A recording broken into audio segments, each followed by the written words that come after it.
देखिए, मैं यहाँ पे आ रही हूँ, जा रही हूँ, तो मैं चुनाव को लेके नहीं भोजपुरी आ इंडस्ट्री की रही हूँ, पावर सिर्फ़ स्टार चुनाव पवन से सिंह ही पत्नी रिलेट नहीं कर ज्योति सकते जब आप पवन क्योंकि सिंह लोकसभा चुनाव पिछले 2024 में लड़ रहे थे, तब से ज्योति भाभी काराकाट से बनी हुई है और साल भर पहले से कोई चुनाव प्रचार नहीं करता। तो सबको कहना, बहुत लोग जो ज्योति भाभी से जल रहे हैं उन लोग का कहना है कि ज्योति सी अब भी से ही साल भर पहले से ही प्रचार क्यों करिए। तो ज्योति भाभी का कहना है कि मैं तो क्या, कोई भी चुनाव लड़ने वाला कोई भी नेता साल भर पहले से प्रचार नहीं करता और मैं काराकाट जा रही हूँ क्योंकि जनता वहाँ, क्योंकि काराकाट की जनता मुझे बुलाते हैं, इतना ज़्यादा प्यार आशीर्वाद देना, खोशा देना, मांग में सिंदूर बनना, ये मेरे लिए बहुत ही बड़ी बात है, ये मेरे सौभाग्य की बात है।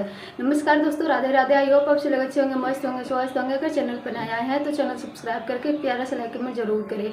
ज्योति भाभी कहना है कि आप इसे सिर्फ प्रचार के नज़रिए से नहीं देख सकते, क्योंकि जिस तरीके से मैं काराकाट से साल भर से बनी हुई है, कोई भी नेता साल भर से पहले से प्रचार नहीं करता। अभी देख सकते कि चुनाव को लेकर के बहुत ही ज़्यादा काफ़ी टाइम बचा हुआ है, तो प्रचार करने के लिए 1 महीना काफ़ी होता है।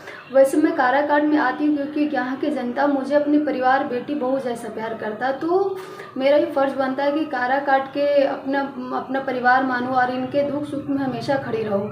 वैसे अगर जनता जब भी मुझे बुलाएंगे तो मैं इनके साथ खड़ी रहूँगी, क्योंकि यहाँ से मुझे एक नई पहचान मिली है और इसे सिर्फ आप चुनाव के नज़रिए से कभी नहीं देख सकते। वैसे अपना राय जरूर दीजिएगा। Thank you, love you.